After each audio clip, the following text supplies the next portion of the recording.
bahasa kekinian. Karena jangankan bahasa Ibrani, bahasa Indonesia pun sudah mengalami banyak perubahan.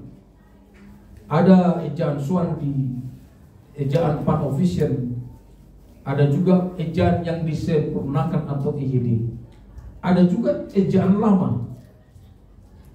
Jadi perubahan tata bahasa dan kosakata itu, maka diterjemahkanlah kepada terjemahan kekinian masa kini. Ada juga terjemahan bahasa Indonesia sehari-hari, terjemahan yang mungkin tidak baku tetapi ada di sekitar kita bahasa itu. Katakanlah mungkin gualu itu tidak ada dalam literasi bahasa Indonesia, tetapi itu adalah bahasa yang sering kita dengarkan setiap hari, bahasa sehari-hari kita.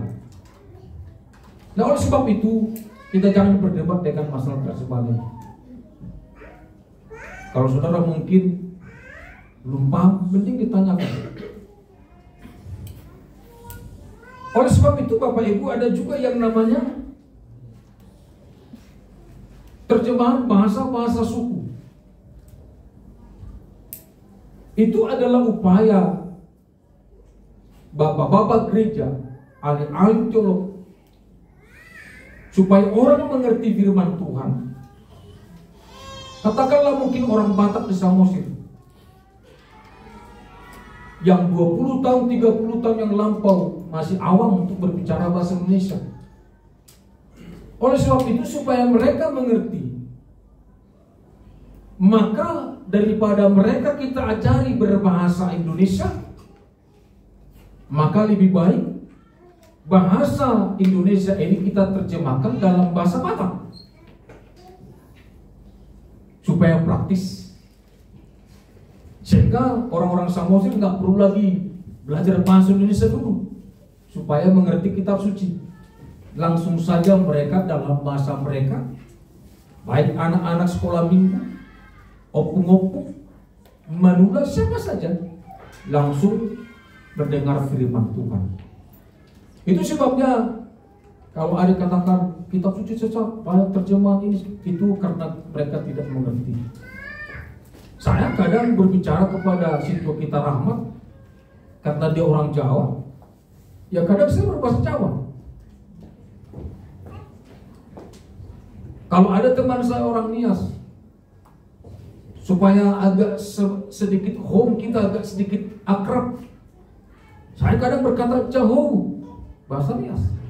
Jadi itu semua sebenarnya cara strategi supaya banyak orang mengenal kitab suci ini, banyak orang tahu kabar baik, banyak orang tahu keselamatan dan menerima keselamatan. Nah, oleh sebab itu adalah introduce dari apa yang saya katakan tadi, saya baca dalam terjemahan bahasa Indonesia masa kini. Bapak Ibu dan saudaraku yang kekasih dalam nama Yesus, Alkitab berkata bahwa siapa yang bisa mendapatkan kesenangan di luar Allah.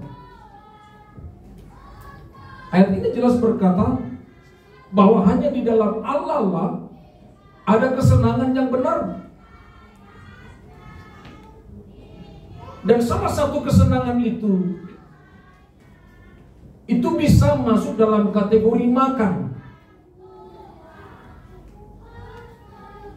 Maka firman Tuhan berkata tentang makan di dalam kitab suci ini, itu jangan kita kategorikan secara harfiah, yaitu makan minum sebagaimana kita sering di rumah atau di warteg. Tapi Tuhan mau ingin sampaikan kepada umat-umatnya bahwa di dalam Kristus, di dalam Tuhanlah kesenangan itu ada. Di luar Tuhan tidak ada kesenangan, tidak ada bahagia. Itu makanya orang Batak sering berkata, babuduk mate, lapa-lapa di pamangan. Tikus mati, ada sisa makanan di mulutnya. Bahkan ada juga orang Batak berkata, daripada mate semangat, tumibung mate mengalang. Jadi sebenarnya filosofi ini adalah betapa masalah makan itu sebenarnya bagian dari sesuatu yang harus, dan sesuatu yang baik, dan sesuatu yang merupakan berkat Tuhan diberikan kepada anak-anak Tuhan. Dan berkat-berkat itu yang kita nikmati, kita rasakan, itu adalah berkat yang datangnya dari Tuhan, yang memberikan bahagia. Tetapi kebahagiaan yang datangnya dari Tuhan berbeda dengan kebahagiaan dalam makannya versi orang yang tidak percaya kepada Tuhan.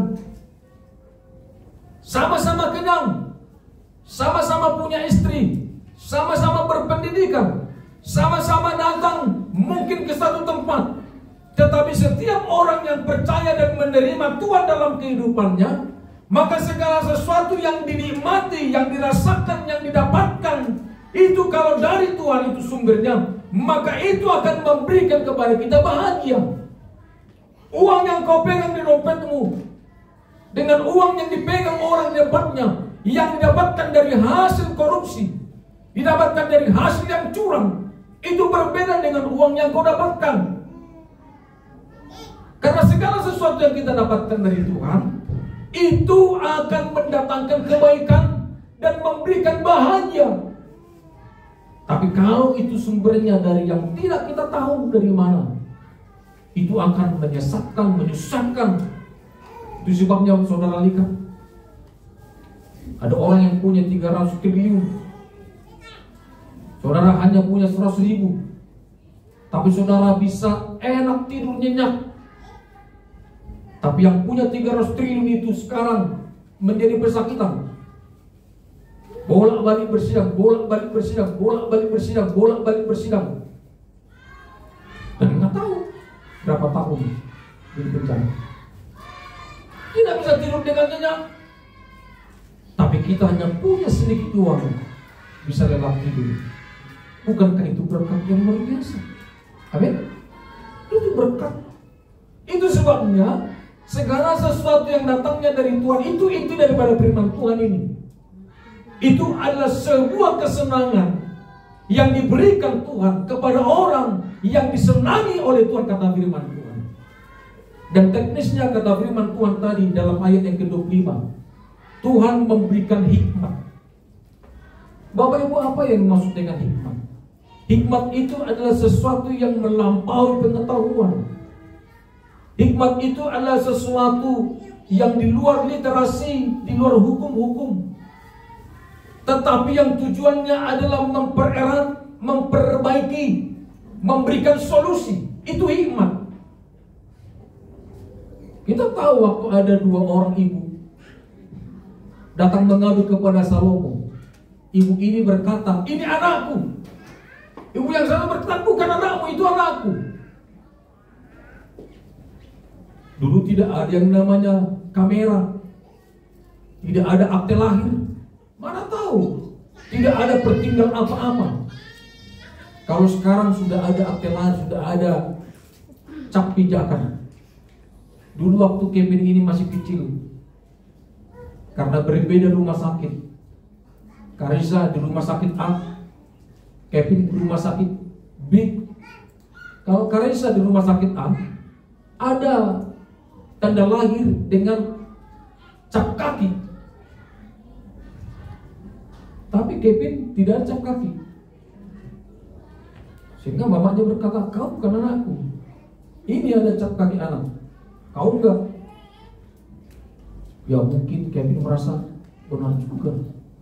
Dia coba cari-cari, memang enggak ketemu yang namanya cap kakinya. Istri berkata, Amang Jo, kasihan. Maka saya bilang sama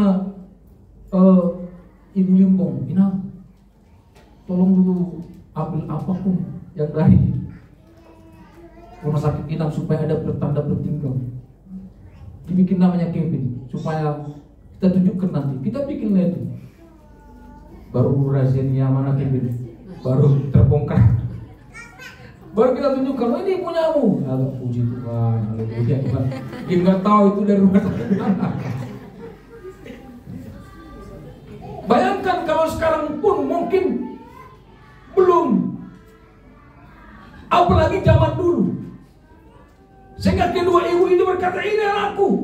nggak tahu yang mana yang punya anak ini yang sebenarnya. Pengetahuan minim, pengertian minim.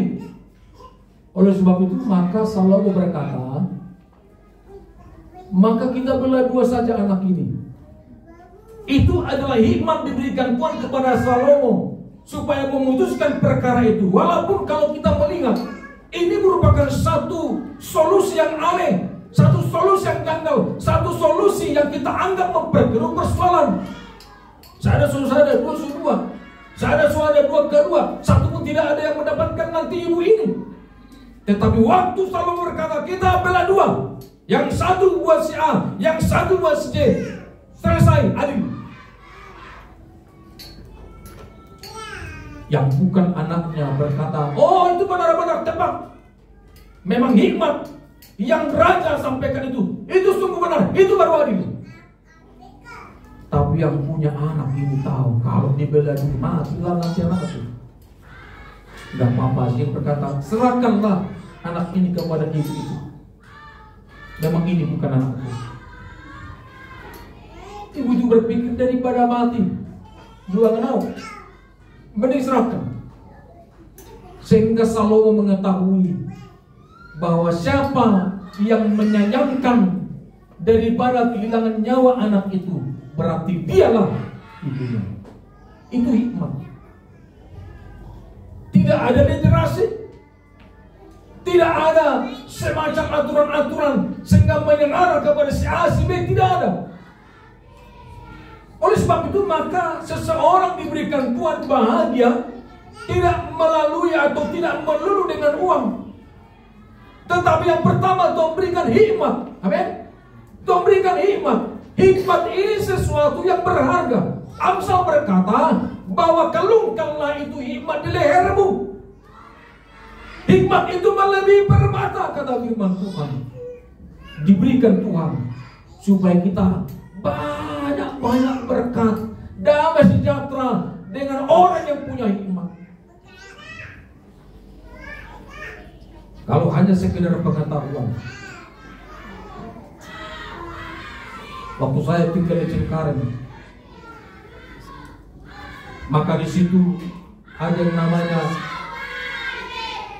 warung Lapo, dan sering situ orang Batak menjudi, main domino. Ada ibu-ibu ini berkata kepada saya, itu mana kau lihat lemu? Saya tahu dia di sana menjudi. Pengetahuan saya berkata di situ. Kalau saya mau pakai pengetahuan itu, habislah si bapak itu. Ayo bubar musim dulu di Cengkareng, ina monopari ama. Baru udah pernah ada satu orang baru datang ke warung kami. Dulu tante jual-jual kopi, jual-jual kerupuk, jual-jual apa, jual-jual ini. Mau dia dari sana, beribu dia langsung saya tegur. Aman, orang dari sosok bilang, enak tapi suku yang hukum lah. Karena 2 minggu yang lalu aku dengar diri hajar istrinya. Bapak sudah kurusuk kau tahu takut. Coba kalau saya sampaikan, disitulah itu. Wah aja, ngai dereng, ya benar tukang putih. Ini mereka lain itu katanya. Oh, anakku putih itu, sampai tak saya nggak usah kok. Itu hikmat. Jadi firman Tuhan berkata, pertama Tuhan memberikan kepada kita hikmat.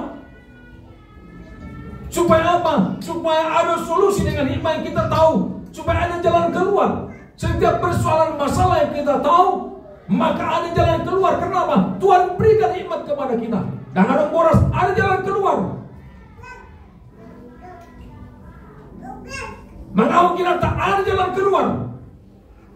Sabi ko na to, nasisito na mati na parang natokor lang. Walang laukat na ginawagarin torturay mana sore na ay mati tortur na bang tortur na mano musibari.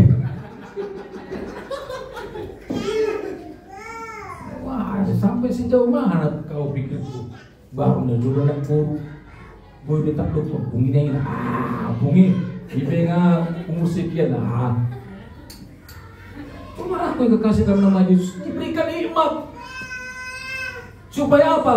Supaya hidupmu tentram, supaya hidupmu diberkati, supaya keluargamu nyaman, supaya seluruh apa yang di sekitar kita itu diberkati Tuhan. Maka Tuhan tidak melulu memberikan uang, tetapi Dia berikan hikmat, kata firman Tuhan. Puji Tuhan.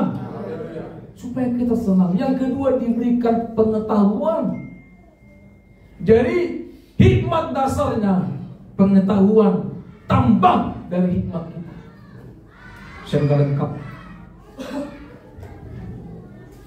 Sekarang ini Bapak Ibu dan Saudaraku yang kekasih dalam nama Yesus,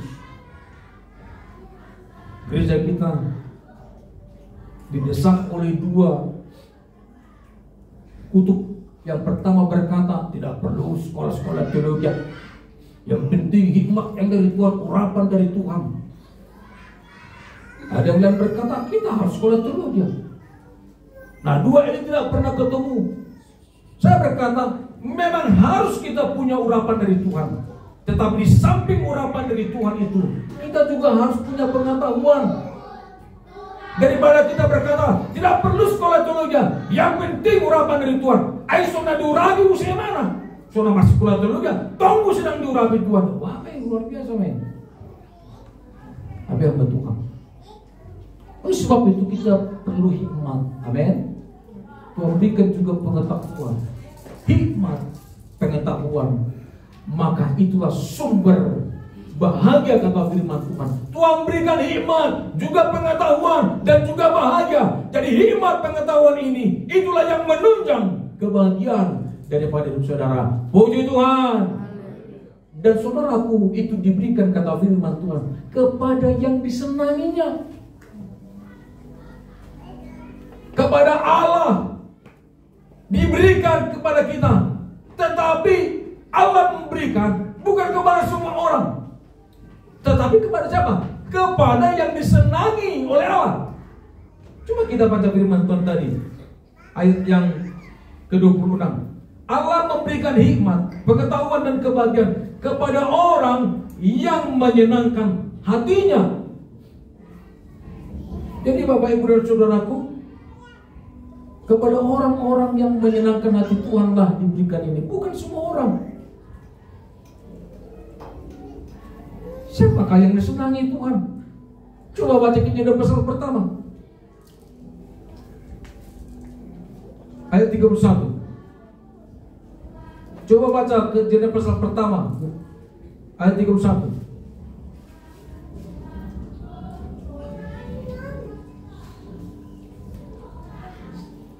Maka Allah melihat segala yang dijadikannya itu sungguh amat baik. Jana petang dan jana pagi itulah hari ke-6. Saya baca dalam terjemahan bahasa Indonesia masa kini. Allah memandang segala sesuatu yang telah dibuatnya itu, dan Ia sangat senang. Malam lewat dan jana petang, itulah hari ke-6.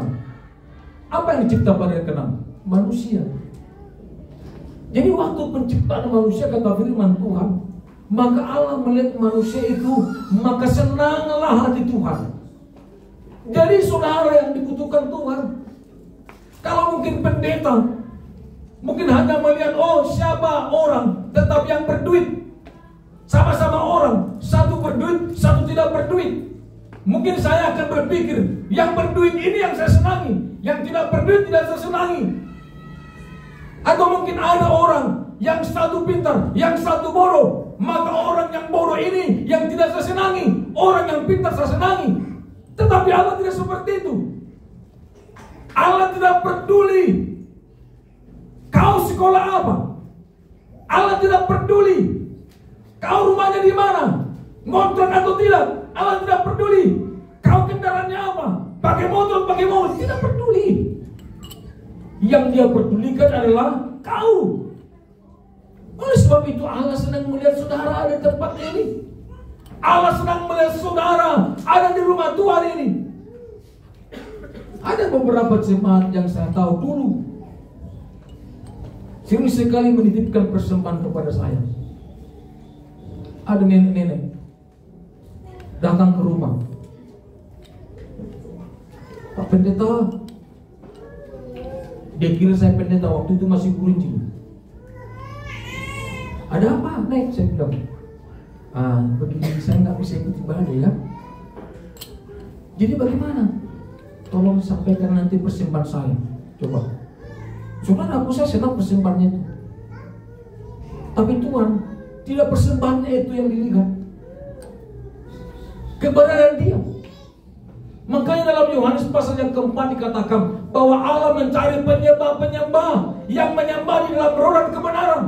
Tidak dikatakan Allah mencari penyembahan, tapi dikatakan Allah mencari penyembah. Penyembah itu artinya pribadimu, bukan naik turunnya legato pujian penyembahanmu, bukan suara 3, suara 1 pujian yang kau sampaikan. Tidak, kau yang dibutuhkan. Apapun suaramu Tuhan suka. Aku rasa suka. Mau Tuhan suka. Amin. Iya. Saya yang mungkin bising mendengar suaramu yang pas. Mungkin saya berkata seperti itu. Tapi Tuhan sana waktu saudara memuji dia dengan hati yang tulus, Tuhan senang. Tuhan di luar biasa, dia ada sukacita mendengarkan anak-anak Tuhan menyembah Tuhan. Maupun pas, enggak apa-apa, luar biasa. Maupun pas, luar biasa nih. Saya mungkin yang agak jengkel, dongkol, tapi dia tidak. Oleh sebab itu, paslah suara bukan. Oleh sebab itu, datanglah saudara di rumah Tuhan, amin. Datanglah. Jangan sampai nanti di luar sana kalian ngapal suara tak. Salah dengan habis di rumah kita belajar bergol. Harus perhatikan supaya salah nih. Sadok pals Tuhan senang, bukan begitu pula ya. Hai bolo pas daba bolo hoar ibadah. Artinya Tuhan, coba dibaca Yohanes pasal yang keempat ayat 23. Yohanes pasal keempat ayat 23. Coba dibuka. Tetapi saatnya akan datang dan sudah tiba sekarang bahwa penyembah-penyembah itu oknum orangnya benar akan menyembah dalam roh dan kebenaran, sebab Bapa menghendaki penyembah demikian. Jadi apa yang dikehendaki oleh Tuhan? Dirimu, pribadimu, bukan uangmu, bukan persembahanmu, bukan persepuluhanmu. Tidak, tetapi Allah senang sekali dengan penyembah-penyembah. Puji Tuhan. Hadir bersekutu dengan Tuhan. Tuhan senang sekali. Dari segala sesuatu yang membuat senang adalah yang pertama sekali manusia. Tapi manusia yang menyembah Tuhan. Yang kedua, Tuhan senang dengan orang yang mentaati firman Tuhan. Ulangan 12 ayat 25. Ulangan 12 ayat 25. Ulangan 12 ayat yang ke-25.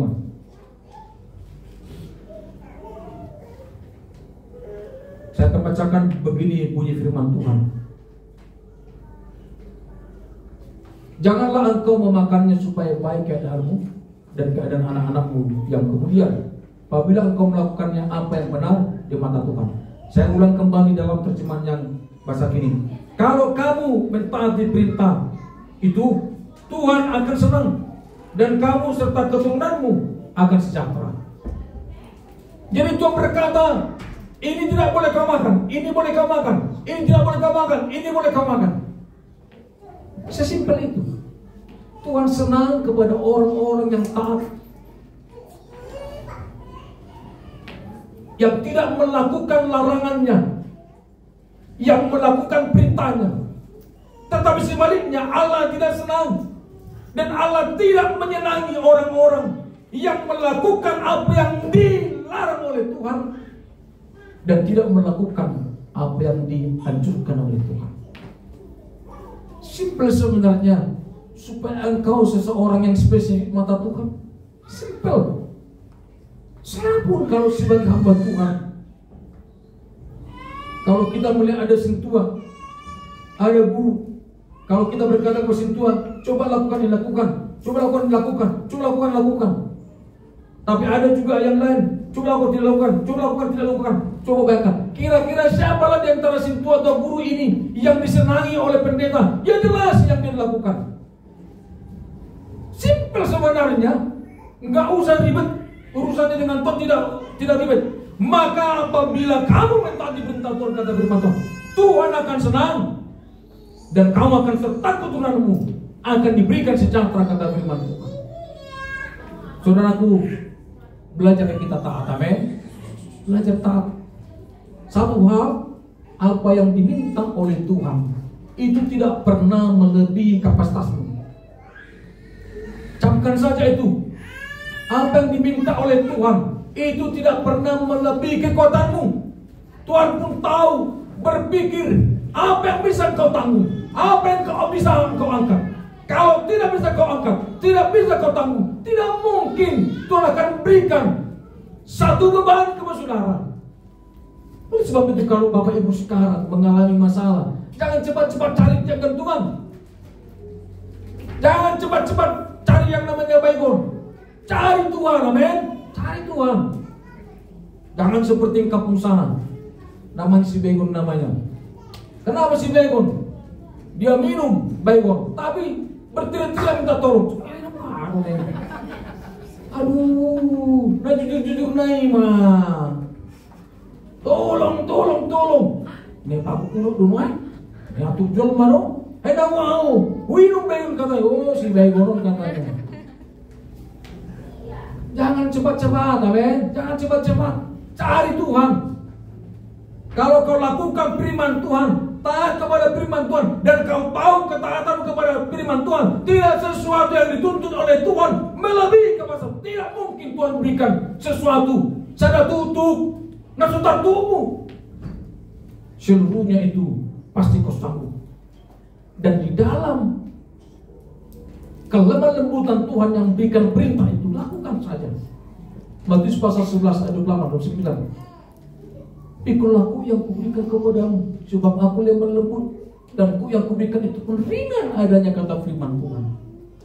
Jadi Yesus juga berkata bahwa kuk yang kuberikan itu ringan di tulang. Aduh, situ aja yang merasa anak tertukun. Menurut udah cerita, kan kita sering seperti itu. Jadi naik, ayah agama juga. Pelor hakunya tampil manguli. Alih lagi bosor, naik mannya narung ada man parorok cimat. Allah, gak usah tambah. Memang pengen gitu aja. Saudara aku kekasih dalam nama Yesus, apa yang disenangi Tuhan? Yang disenangi Tuhan adalah lakukan perintah Tuhan, amin. Simpel. Yang kedua yang disenangi oleh Tuhan, coba kita baca firman Tuhan.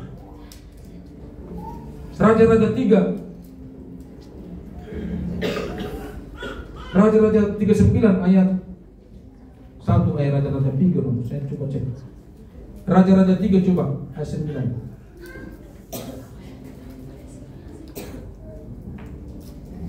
Raja-Raja 3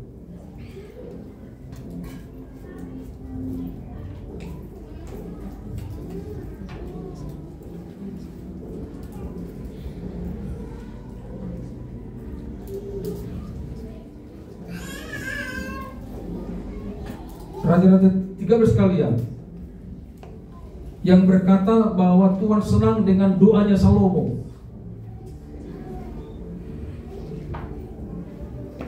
Tuhan senang dengan doanya Salomo. Coba dibuka dulu. Raja Salomo berdoa minta hikmat. Raja-Raja pasal 3. Oke. Raja-Raja pasal 3 ayat 9 sampai 10. Sebab itu Tuhan berikanlah kiranya kepada aku kebijaksanaan yang kuperlukan untuk memerintah umatmu ini dengan adil, dan untuk dapat membedakan mana yang baik dan mana yang jahat. Kalau tidak demikian, mana mungkin aku dapat memberitahu umatmu yang besar ini. Tuhan senang dengan permintaan Salomo itu. Jadi itu berkata Tuhan senang. Kemarin saya baca Rocky Gerung berkata di TikTok atau di mana itu. Jadi katanya doa manusia itu menggambarkan ketidakmengetahuan Tuhan. Itu filsafat. Jadi kalau saudara berdoa, itu menandakan Tuhan tidak tahu. Sebab kalau Tuhan tahu, nggak perlu kita berdoa. Seakan seperti itu variabelnya. Tapi sebenarnya bicara berdoa itu bukan bicara Tuhan tahu atau tidak tahu. Tuhan itu pasti maha tahu. Tetapi ini bicara kewajiban anak-anak Tuhan meminta, berdoa, berkomunikasi dengan Tuhan. Dan kalau kita berdoa, berkomunikasi dengan Tuhan, maka doa-doa orang percaya itu, maka Tuhan senang, kata firman Tuhan. Bukannya dia tidak tahu. Tapi kalau kau mendiamkan diri kepada Tuhan, bayangkan apa reaksi Tuhan. Tapi kalau kita suka berkomunikasi dengan Tuhan, sama seperti anak, diam terus, enak anaknya yang loading bayon. Buat jual diam, harus kita konsum. Enaknya yang lo periksa saja. Tapi kalau dia cepat tanggap, Tuhan pun seperti itu. Bukankah kita dicipta seturut segambar dengan Tuhan, kata firman Tuhan. Manusia itu adalah demutnya Allah. Allah itu adalah demutnya manusia. Kita segambar, sepeta, seteladan dengan Tuhan. Jadi kita dibuat berdasarkan Tuhan sebagai prototipnya. Jadi Tuhan senang dengan orang-orang berdoa. Itu sebabnya berdoa Bapak Ibu, meminta kepada Bapak Ibu, kepada Tuhan. Karena orang-orang yang meminta. Sewaktu Salomo berdoa, Tuhan berikan aku begini, berikan nikmat supaya aku pimpin jemaat ini.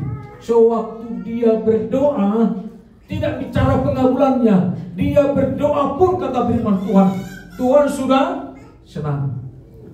Dan kalau Tuhan sudah senang, maka firman Tuhan berkata, kepada orang yang disenanginya lah, maka diberikan yang namanya hikmat, diberikan pengetahuan, diberikan bahagia. Nah kalau Tuhan tidak senang, mau bahagia seperti apa saudara? Oh, tanpa Tuhan senang, uangku banyak, silakan uangmu banyak. Tanpa Tuhan senang, saya punya jet pribadi, silakan punya jet pribadi. Tapi kalau hatimu kosong, itu tidak ada artinya. Kalau hatimu tidak sejahtera, itu tidak ada artinya. Kalau hatimu tidak ada damai, itu tidak ada artinya. Tapi di dalam Kristus, waktu kita menyenangkan Tuhan, dan Tuhan akan memberikan kepada kita apa yang membuat kita bahagia. Dan yang terakhir, Tuhan senang dengan persembahan yang benar. Alkitab berkata dalam Kejadian pasal 4 kalau tidak salah, sewaktu Habil memberikan persembahannya,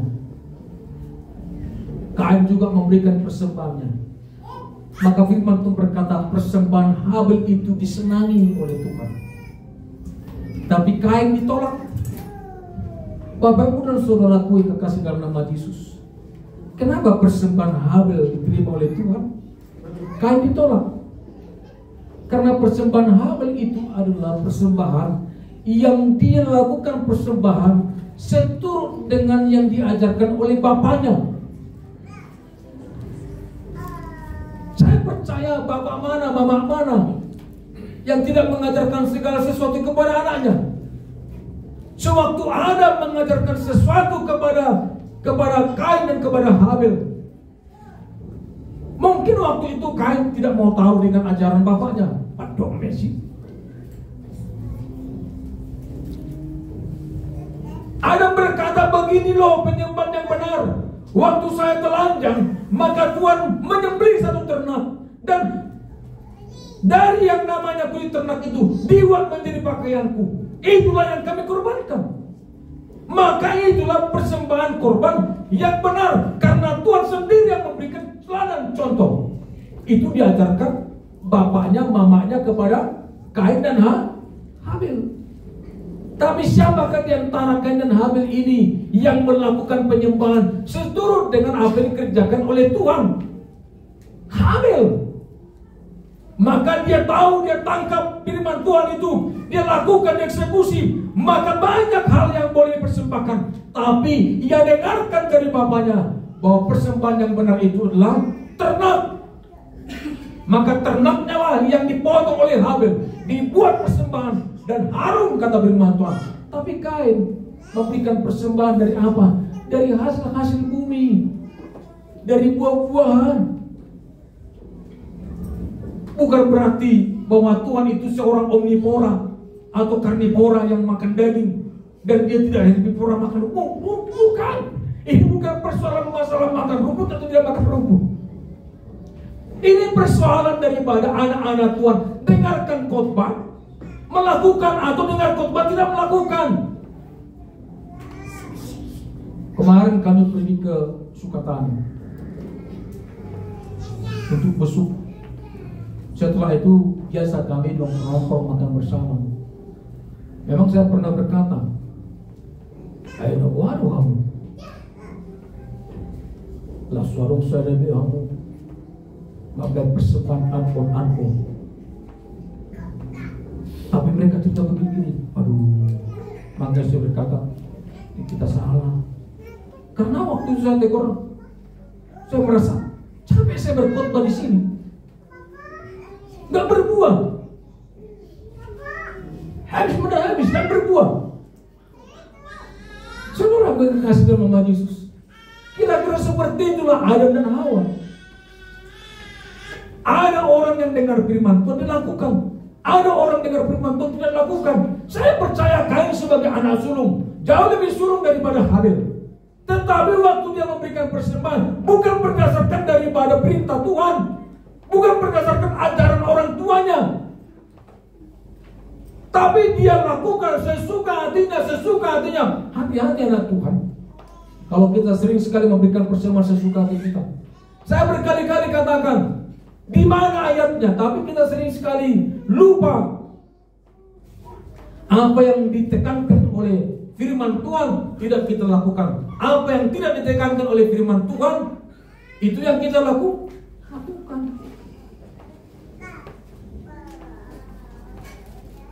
Coba persembahan 3 kali korektif, siapa yang sulit?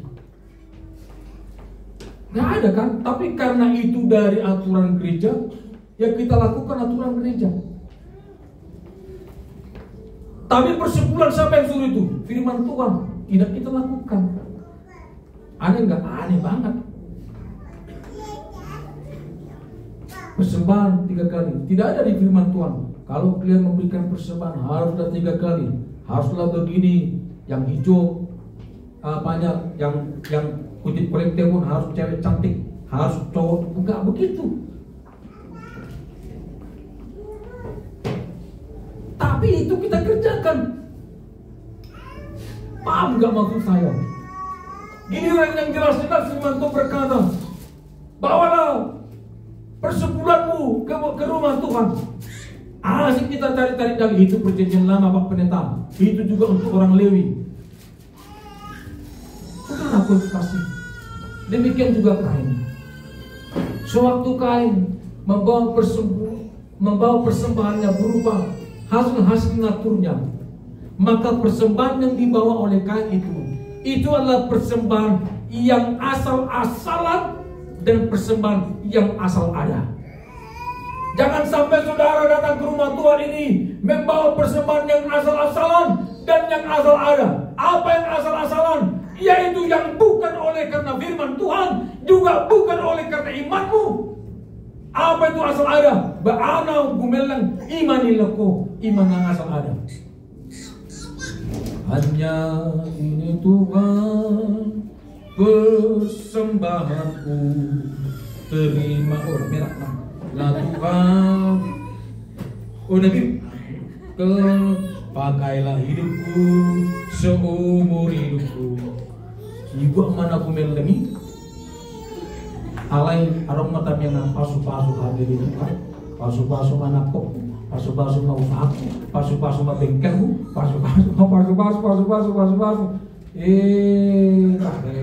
mau cari untung saudara kepada Tuhan, bukan memberikan persembahan kau. Kita banyak mau cari untung di hadapan Tuhan. Itulah Kain. Dia datang ke rumah Tuhan mau cari untung, tidak mau rugi, tidak mau persembahan. Tuhan berkata, karena waktu Adam dan Hawa telanjang, maka Tuhan membuat, yaitu satu ternak dipotong dan juga diberikan kulit ternak itu kepada Adam dan Hawa untuk menutupi kelanjangan, dan ternak itu dibuat untuk persembahan. Sehingga orang tua berkata, oh berarti persembahan yang benar ternak. Diajarkan kepada Kain, sono duda mamak persembahan, sono duda sono. Diajarkan kepada Habel mendengar melakukan, tapi Kain mendengar tidak melakukan. Banyak kita ingin memberikan persembahan karena bansos. Dari siapa? Untuk pembangunan gereja kita. Oh, dari saya 10 juta. Masa 10 juta?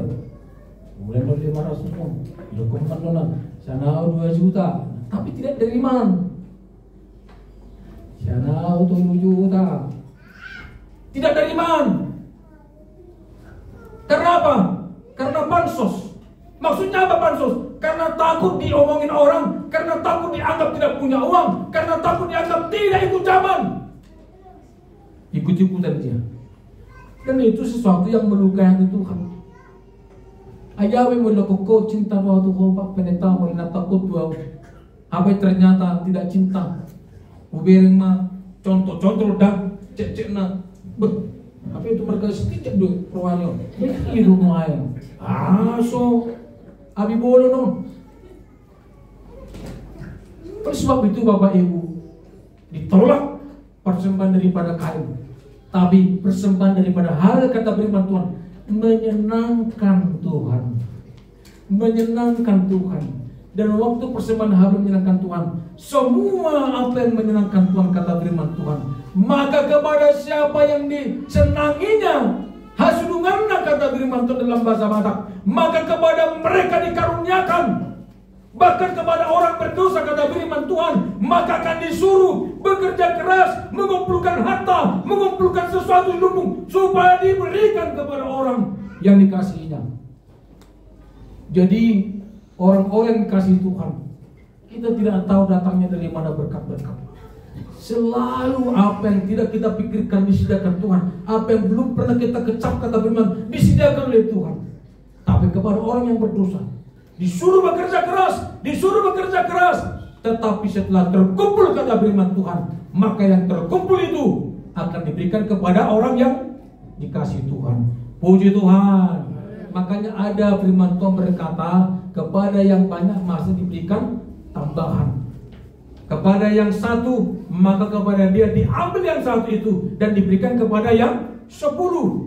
Yang 10 itu apa? Orang yang mengerjakan firman Tuhan. Tetapi yang satu itu apa? Orang yang tidak mengerjakan firman Tuhan. Kalau yang mengerjakan firman Tuhan akan tambah dari yang tidak mengerjakan firman Tuhan. Dan orang yang mengerjakan pekerjaan-pekerjaan nafkahnya tapi tidak mengerjakan firman Tuhan, maka kepada dia diambil. Makanya ada istilah pundi-pundi bolong. Jangan mau keluarga kita pundi-pundi bolong. Jangan. Seberapa banyak pun uang yang kau dapatkan, habis. Seberapa banyak uang dapat, habis. Kenapa habis? Karena jatuhnya ke pundi-pundi bolong. Tetapi kepada yang dikenalnya, kata firman Tuhan, tuhasuduna, maka kepada itulah diberikan. Kepada saudara dan saya, saat kita disenangi oleh Tuhan, Tuhan akan melimpahkan berkat-berkatnya. Puji Tuhan, puji Tuhan. Mari kita bangkit berdiri, kita menaikkan pujian kepada Tuhan.